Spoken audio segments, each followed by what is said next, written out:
Episode 261, The State of Enterprise AI. OpenAI's first State of Enterprise AI report is essentially a snapshot of how over 1 million workplace accounts are actually using tools like ChatGPT at scale.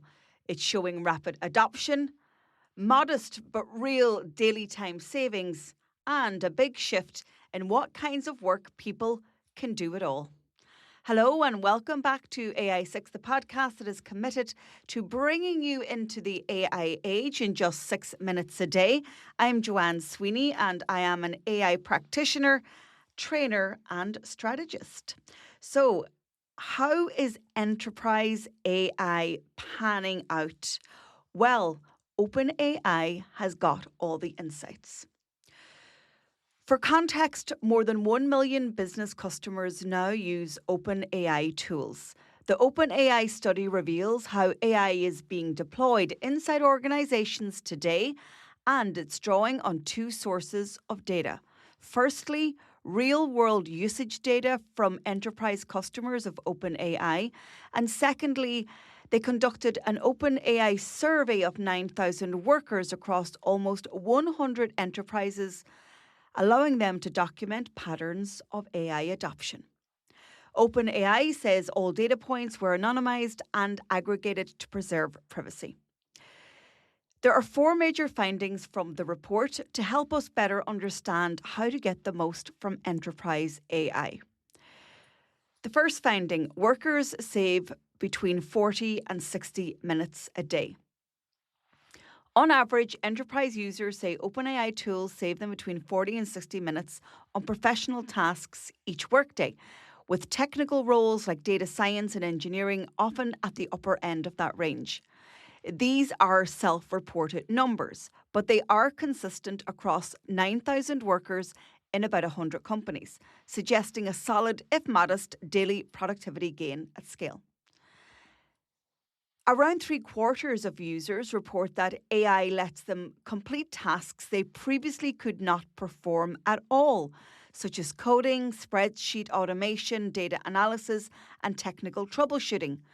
This is less about speeding up existing work and more about expanding who can do technical work, effectively turning many non-specialists into cross-functional contributors.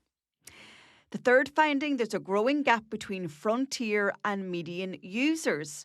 There is roughly a 6 times productivity gap between AI power users and typical users, tied to much deeper and broader usage among the frontier group. Frontier firms send many more AI messages, use more task types, and consume far more compute, and in turn report saving 5 to 10 plus hours per week versus minimal savings for light users. This suggests that depth and breadth of AI use, not mere access, are what drive the largest productivity gains and competitive advantages. The fourth finding is that organizational readiness is now the main bottleneck to AI gains. There's been rapid improvements in model quality and features right throughout 2025 and across the board. OpenAI and external commentators argue that technology is no longer the primary constraint. Instead, the limiting factors are integration into workflows, access to internal data, governance, and change management. Many enterprises still have not connected AI to core systems or standardized AI-enabled processes, which the report frames as the biggest missed opportunity for value creation. The fifth and final main finding from this study is that the data holds the real value, but there's a nervousness. About 25% of enterprises paying for ChatGPT Enterprise have not yet connected AI to their internal company data, leaving significant value on the table despite having access to the tooling. However, we can, of course, appreciate why these corporations and organizations are nervous to connect their IP, their data. So, looking ahead, what's on the horizon for AI and modern enterprise? Well, Ronnie Chatterjee is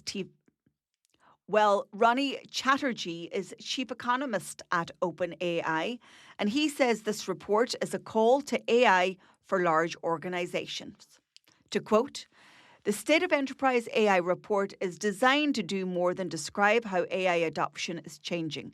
It's meant to help organizations plan how to deploy more effectively based on real world usage data. The report benchmarks how leading enterprises are deploying AI today, where they're realizing value, and how deeper integration compounds impact over time. Again, I've been talking a lot about setting your AI ambitions for 2026. And if you're a large organization, I really hope you enjoyed today's show. If you'd like me to step in and support your organization on your AI journey and maturity next year, be sure to drop me an email to joanne@digitaltraining.ie. You can also book a call in my calendar on my website. And just a final reminder that the perfect companion to this podcast is my book, AI Playbook. You can get it on Amazon or at aimarketingplaybook.ie. That's it for today. I'll talk to you again tomorrow.